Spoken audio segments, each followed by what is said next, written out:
Has chosen a company to build a private hotel on the International Space Station. It'll be the Von Braun Rotating Space Station, named after the Nazi scientist turned NASA director Wernher von Braun.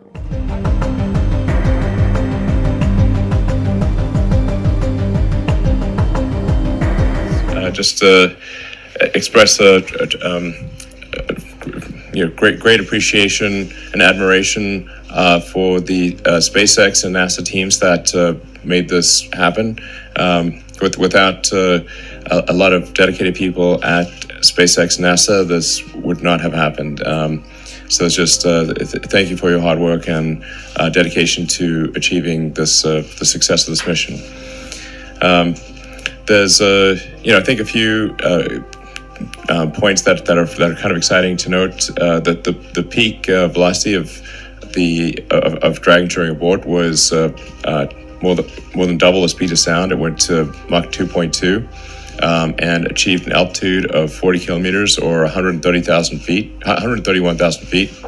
So I think these are pretty exciting specs. To be for the sport to have gone more than 3 times the altitude of a typical airliner, and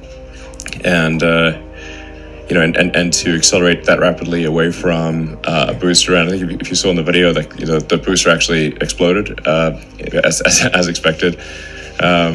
So that was very exciting, and it landed in relatively high winds at the ocean level, which I think helps us envelope the mission for when it is crewed, since we expect this to be sort of an enveloping condition for the winds at sea level at the recovery site for when crews are launched.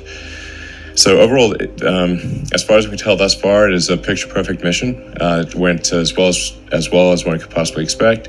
And again, dedication. This is a reflection of the dedication of the hard work of the SpaceX NASA teams to achieve this goal. And Air Canada has unveiled its first Airbus A220 plane, an aircraft that Boeing has tried to keep out of the U.S. The decision to launch the new plane comes as the Canadian airline announces it'll continue to ground its fleet of Boeing 737 MAX jets until at least June of this year. Where have you planned to go this year? Paris, on an Africa safari? Well, what about space? Because starting this year, NASA will allow tourists to visit the International Space Station.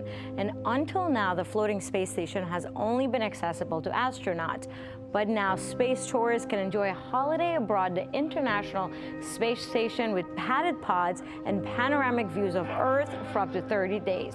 And this could be yours as long as you can afford the $35,000 price tag per night. Because after all, keeping astronauts on board the International Space Station is a very hefty business. For instance, the regenerative life support and toilet will cost about $11,000 per tourist each day, and things like food and air will cost about $20,000 per tourist each day. But being super rich is not enough. You'll still have to pass NASA's rigorous health checks and training procedures. New details of an extraordinary claim that Amazon CEO Jeff Bezos' phone was hacked by Saudi Arabia.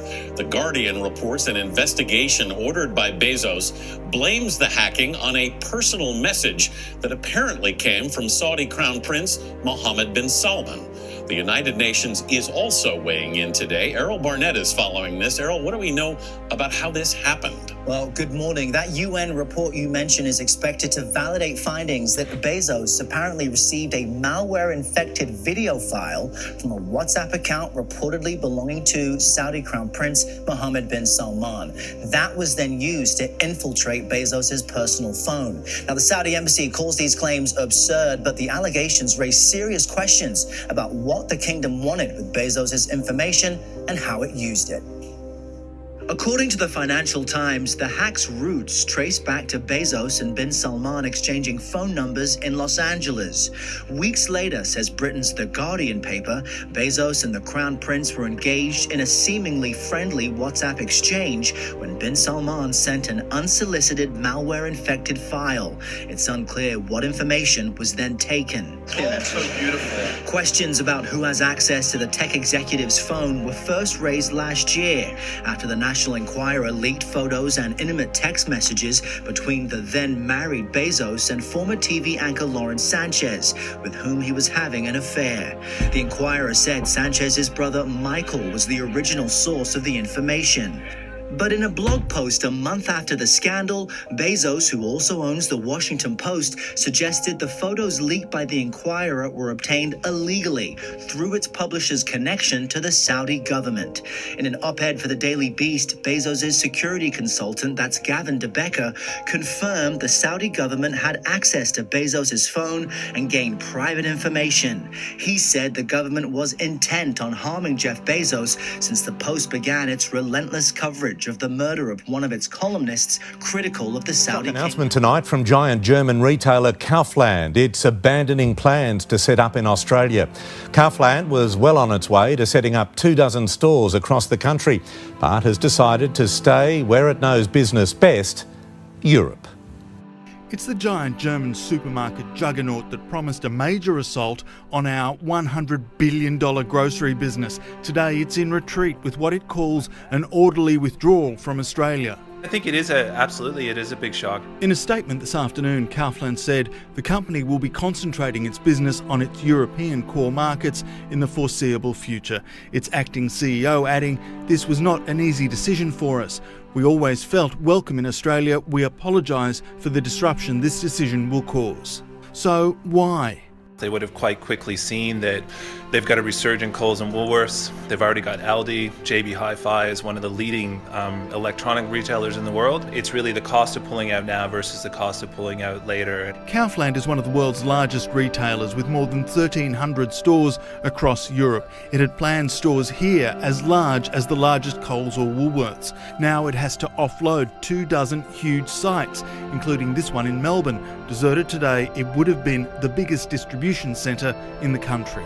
The retail environment is tough, trading's tough, particularly for that sort of larger format. The only benefit is at this point they haven't started trading out of it.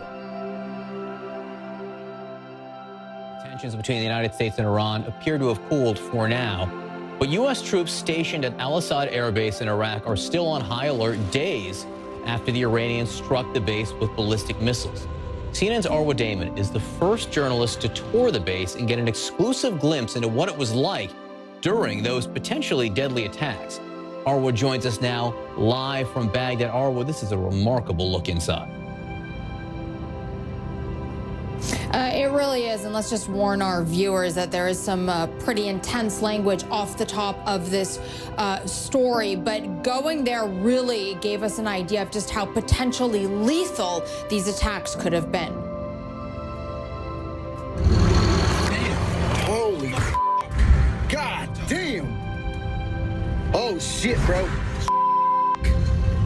American forces are not used to being on the receiving end of this kind of firepower.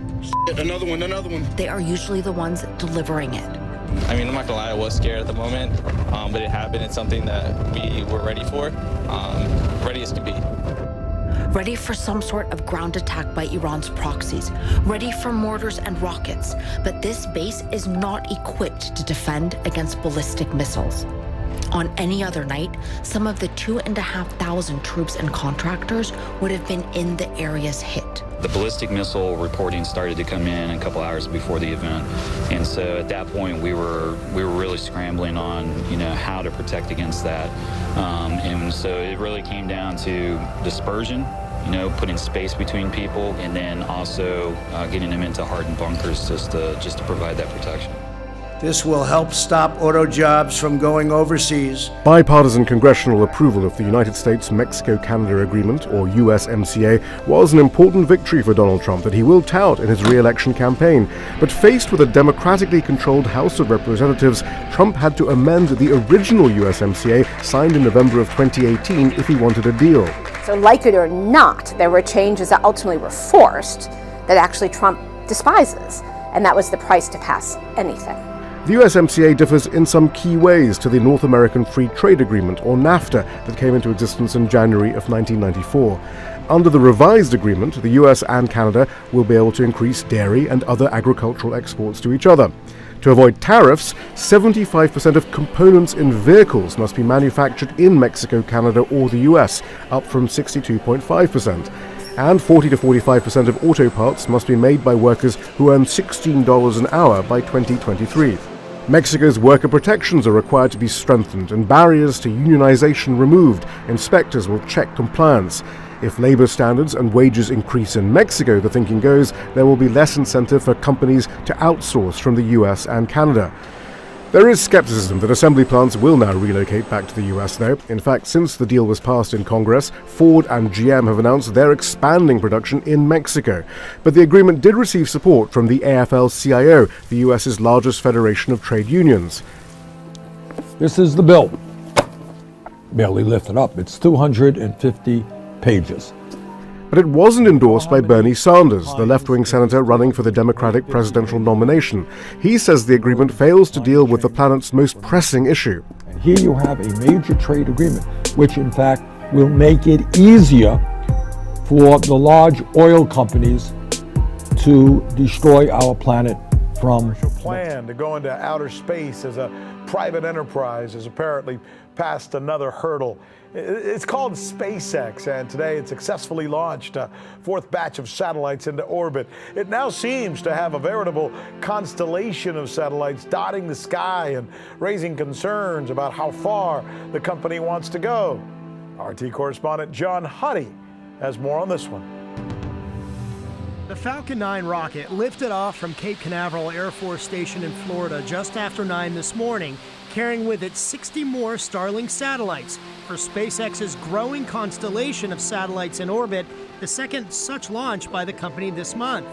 And following the launch, the rocket's first stage touched down on the SpaceX drone ship landing platform in the Atlantic Ocean, marking the company's 49th booster recovery. Today's mission is part of SpaceX's Starlink program that aims to deploy the world's most advanced broadband internet system, according to the company's website. But not everyone is thrilled with the hundreds of satellites SpaceX is firing up into space. Astronomers have raised concerns about the satellites interfering with scientific observations, and others have questioned whether they'll pose possible dangers to other space missions, or at least litter space with more man-made objects and ultimately a lot of man-made junk. SpaceX CEO and founder Elon Musk says the company will need at least 400 satellites in orbit to provide minimal coverage and at least 800 to provide moderate coverage. With this latest launch, the company is halfway to the minimal coverage mark, with 240 satellites in orbit, and says service could begin sometime this year, with the US and Canada receiving the first portions of coverage and the rest of the world by 2021. SpaceX writes on its website that, at end of life, the satellites will utilize their onboard propulsion system to deorbit over the course of a few months. In the unlikely event the propulsion system becomes inoperable, the satellites will burn up in the Earth's atmosphere within 1 to 5 years, significantly less than the hundreds or thousands of years required at higher altitudes. Each satellite weighs about 500 pounds, and they're all identical. So stay tuned and keep your eyes on the growing constellation of Starlink satellites marching across the night sky.